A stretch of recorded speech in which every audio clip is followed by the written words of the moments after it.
Shuks. Gamma. Firstly, congratulations on that test victory. I feel like we always talk about the players' accolades and what it means for them to win test matches, to win test series.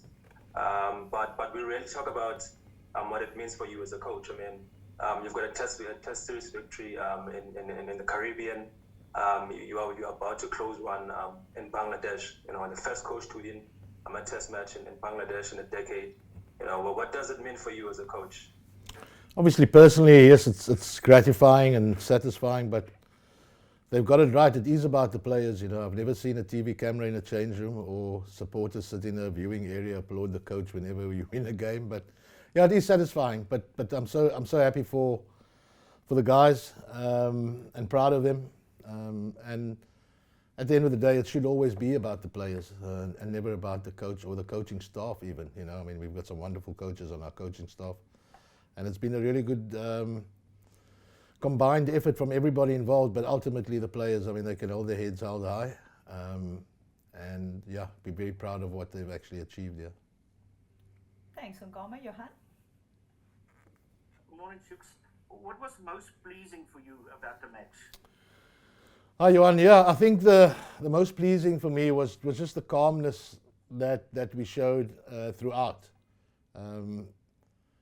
When we bowled them out for 106 and then got ourselves into a little bit of trouble, or we were in a little bit of trouble, but even in the trouble that we were in, just the calmness that the guys showed out, there was nothing frantic about it. There was no panic shots played or anything like this.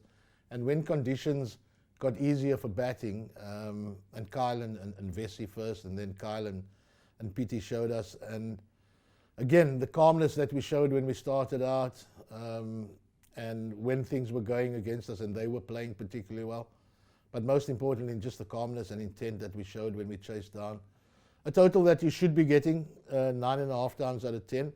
But I was really pleased just with the manner in which we went about our business. Very calm, clear in terms of what our game plans were as a team and as individuals. So that for me was really the standout, Johan. Thanks, Johan. Nathan? Thank you, Lucy. Firstly, congratulations, Coach. Coach, you've had some tough moments not being able to use your senior players and some success as well as coach of the test side. Where would you rank this win with all your games as coach thus far, especially in subcontinent conditions? Yeah, look, I think it's every win is right up there, and the last win in the West Indies was probably our best win, and before that it was India. So every win is particularly special, but this one is really special. The South African side hasn't won a test match here in 10 years. So for us, we take a lot of comfort in that. But yeah, look, we're certainly not going to be looking to sit on our lead, and we're certainly not going to bask in the glory of that victory too much. We had a good celebration yesterday into last evening, and then we leave tomorrow for Chattergram, and then it will be business as usual. But yeah, every test win is really special. But yeah, I've got to be honest, if I were to rank one, yesterday was right up there, and I'm sure but not so much for me, but for the guys, you know, for the players, and chatting to Polly also after the game and HD, and they were really tough for us as well. Thanks for those.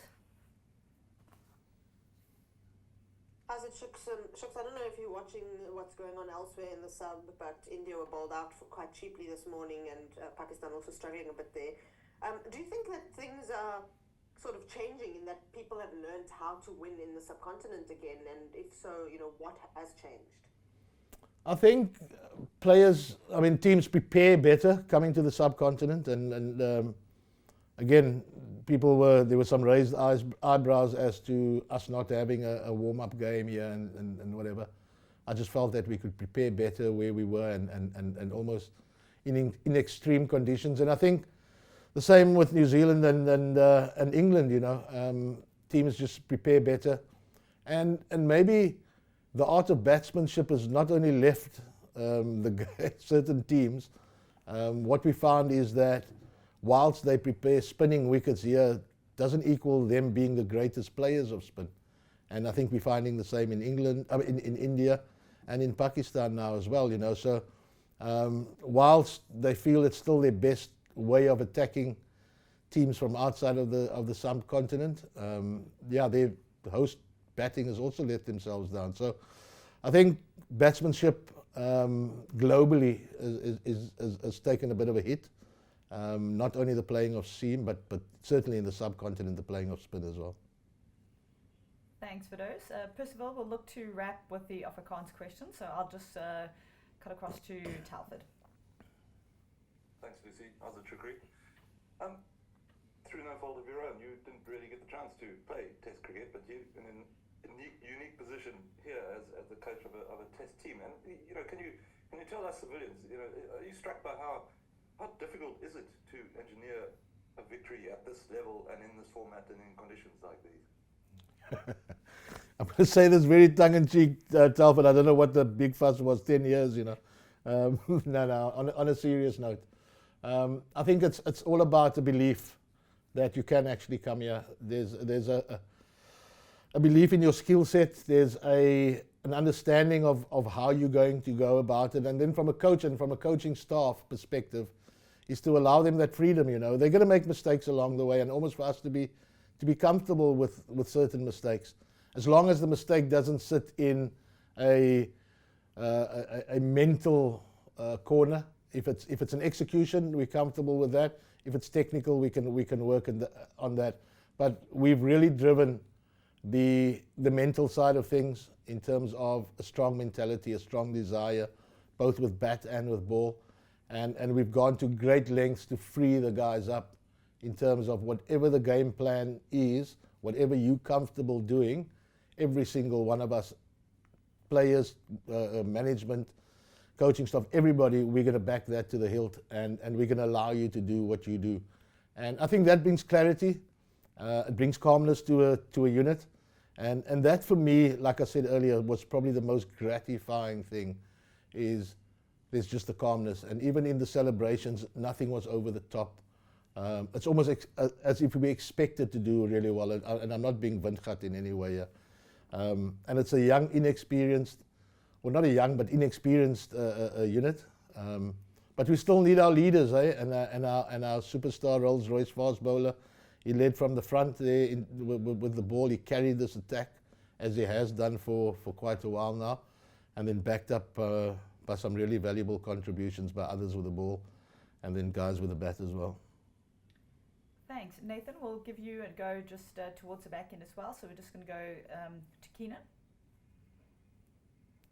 Thanks, Lucy. Hi, Shukri.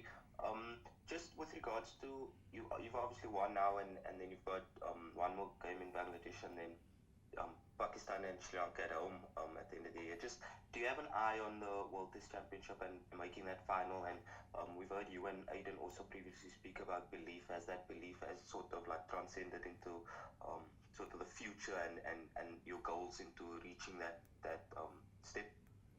Yeah, obviously, you've got lofty goals that you set yourself, and we all want to get into a final, or maybe we should change that. We all want to win the World Test Championship, but we do know that there's some hard graft that's going to have to be done along the way, and that first Test match was the first one that we needed to put in the hard graft, and then tomorrow we go to Chattogram, and we know that's going to be really tough.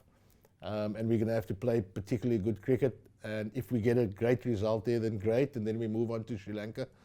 But yes, the World Test Championship, that's our World Cup, but we do understand that we're certainly not going to be building any sandcastles, and we're certainly not going to have any pie in the sky in terms of, but we've got to allow yourself to dream as well, and then give yourself the chance of realizing that dream.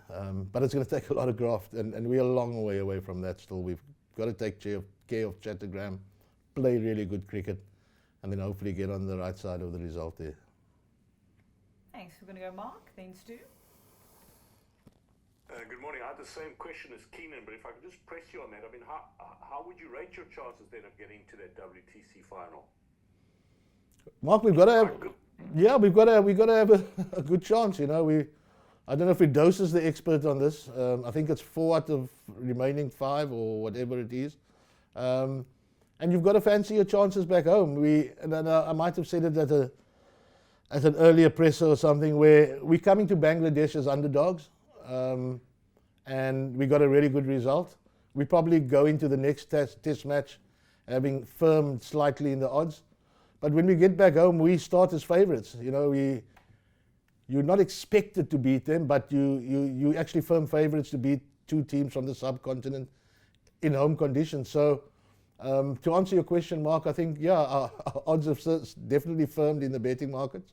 And we need to start playing like favourites as well. It's probably easier playing as an underdog. But I think we've got a good little thing going here with this unit. But we're certainly not going to get ahead of ourselves in any way. Fido's popped a message in the chat panel to say it is indeed 4 out of 5. Thanks, Fido's. Stu? Thanks, Lucy. Hi, Shuks. Hello, Stewie. Just on one particular guy, this is a double barrel question here.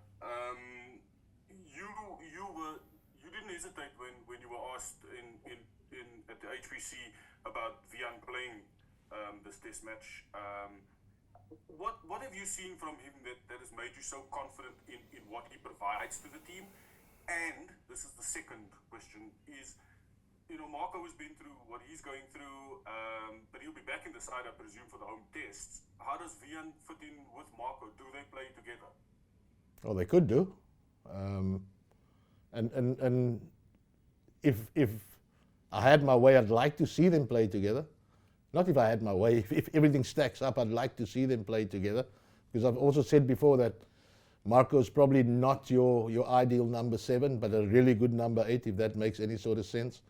And Vian adds that real balance to our side, and that all-rounder role is a critical role. And what I've really liked about him, and it started in the West Indies, where his bowling has come on in leaps and bounds. He's bowling a lot quicker with a great measure of control. He can bowl with a new ball. He's nice and aggressive. He catches brilliantly at slip, and he starting to show signs with the bat that we know that he's capable of. And I think not that security is never going to be a word that you use in cricketing circles, but I think the backing brings the best out of Vian. And he's a vital cog in our side, not only here, but going forward as well. But again, it's always going to be around the conditions we play on, Stewie, whether we're going to play 7 out-and-out batters with Marco at 8, or whether we play Vian as the all-rounder at 7 and still Marco at 8. And I'm not a fan of, I don't think there's such a thing as a bowling all-rounder and a batting all-rounder. You're either an all-rounder or you're not. So and I think Vessi's very close to that genuine all-rounder. He might not reach he probably won't reach the heights of previous all-rounders that we've had, but he's certainly a vital cog in this team. Thanks, Stu. We're going to look to take the follow-up questions before we wrap the media up. We'll start with Nathan. Thank you again, Lucy. Just give me a minute, I just want to look at the question again. Based on Scholesy, Scholesy had to batter to get back into the test squad, then scores a century in subcontinent conditions. Not easy. Yeah, jokingly, Bedders even made a joke about him being out there in the heat. Special moment for Scholesy. Yeah, huge for him. And he ribs me every now and again, for the holiday I imposed on him over the West Indies series. But I think, and that's what we often need. We want to see. We want to see guys that deal with adversity the way Kyle has, and he certainly has come out here and played one of the best knocks in the subcontinent. He employed a certain way that he wanted to play the spin, and he backed it. But it speaks volumes for his not only his ability to with the bat, but really his mentality, and that's the biggest thing you're going to get with Kyle. I think it helps that his dad, in inverted commas, in Ashwell is in the change room, because they've come a long way. And you look at Scholes' prep leading into this test match, you almost could place a few bob on that he was going to do well, because and behind the stumps as well. And I think guys are finding the feet. They're finding that they're in a more settled situation, a settled position now. I think the team, all of us, we've now settled on a group of guys that we feel can take us forward. Doesn't mean that they're not going to be the odd change along the way, but yeah, it was great from Scholesy. Thanks, Nathan. Johan? Shuks, PT was a bit pricey, but do you think they sort of look to hit him or to take him on and sort of hit him or out of his lengths? Yeah, look, that was always going to, and you almost, we almost planned for that. PT would be the first one to admit that he wasn't only pricey, but he wasn't very good. But it doesn't make him a bad bowler, you know. I mean, good batters get low scores, have a run of low scores. Good bowlers have bad spells and bad games. But it doesn't turn PT into a poor bowler. But they certainly, we knew that they were going to target him, especially in a four-man frontline bowling attack where it's probably easier to target the off spinner as a right-hander with the ball spinning into you. But yeah, look, it's one of those days, and he's experienced enough to deal with it and come back stronger. And yeah, at the end of the day, guys have bad games. And at the end of the day, as long as the result's a W and not an L, then we're happy. Cool. We're just going to go for those. Then we'll look to go with Percival. And then Shuks, I'll probably ask you again closer to the home summer, but you've just spoken about like preparing home conditions that maybe then backfire on your own team. And obviously with subcontinent teams coming, and we know from history we might try and look at like really spicy wickets, but is that the kind of thing you want to see happen in order to beat them, or would you want some kind of more even conditions, because obviously your own batters also need runs? We just want good conditions. We want good wickets. And we want wickets that are synonymous and what you expect at the ground. So you have a pretty good idea of what Centurion's going to throw up. We just want good wickets. We actually spoke about it the other day, myself, Temba, around if there was a message to go back to South Africa, we want good wickets. Our batters, inexperienced batters, we showed, again, we can get hundreds. When conditions are good for batting, we can get hundreds. So for those, there'll be no special message going back home about spicy wickets, etc., etc. We want good wickets because we believe that with our bowling attack, they're good enough to bowl on any surface. And you're right when you say we need runs as well, because you can have the world's best bowling attack if you've got no runs to bowl to. They also almost rendered obsolete, you know. So yeah, we want good wickets. I speak too much. Thanks for those. I see Stu has popped a question in the chat panel just asking if there is an update on Temba. Yes, there is an update today. In fact, yesterday was always going to be the day where we were going to make the decision based on his medical condition. So there was a plan, there was a program that he was following. And no, we didn't wait for the result. We just feel medically he's not going to be ready for the second test. And we'll tone down the program so that he can be ready for the Sri Lankan series.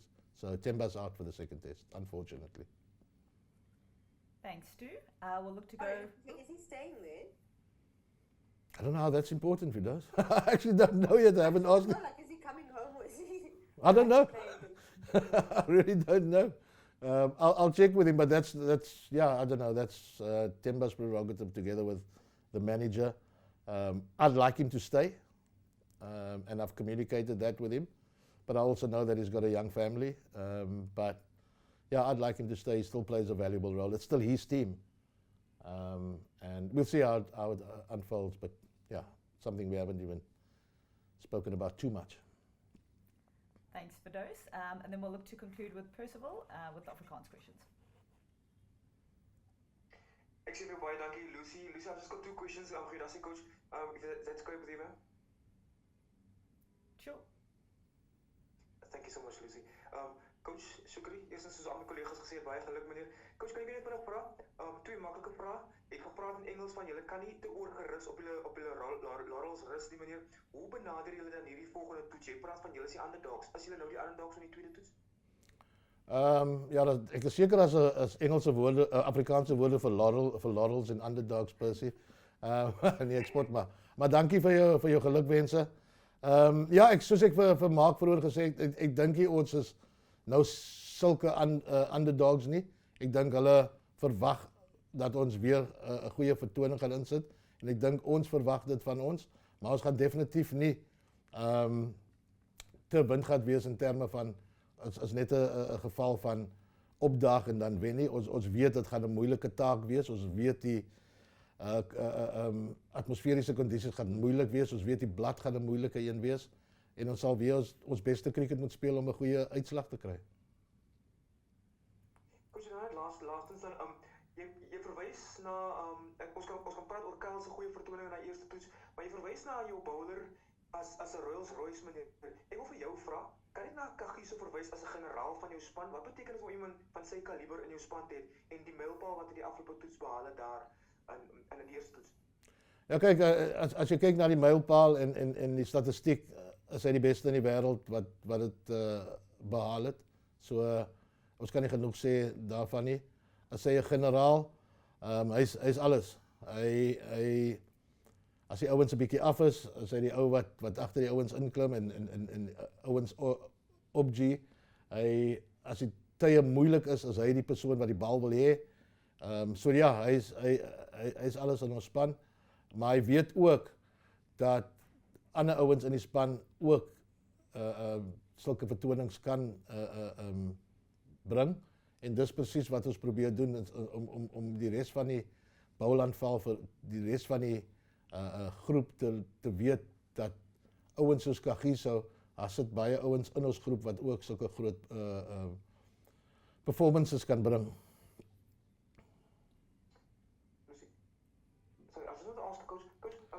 Jy het gesê 2 vrae. Afrikaans is op hier.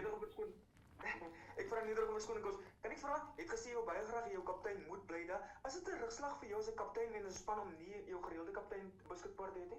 Ja, enige span as jy nie sy kaptein het, is dit 'n rugslag. Hy's ons beste speler, Kolber. So ja, is dit 'n rugslag, maar ons het gewys en ons het bewys dat ons met rugslag kan deel en ons sal met dit ook deel.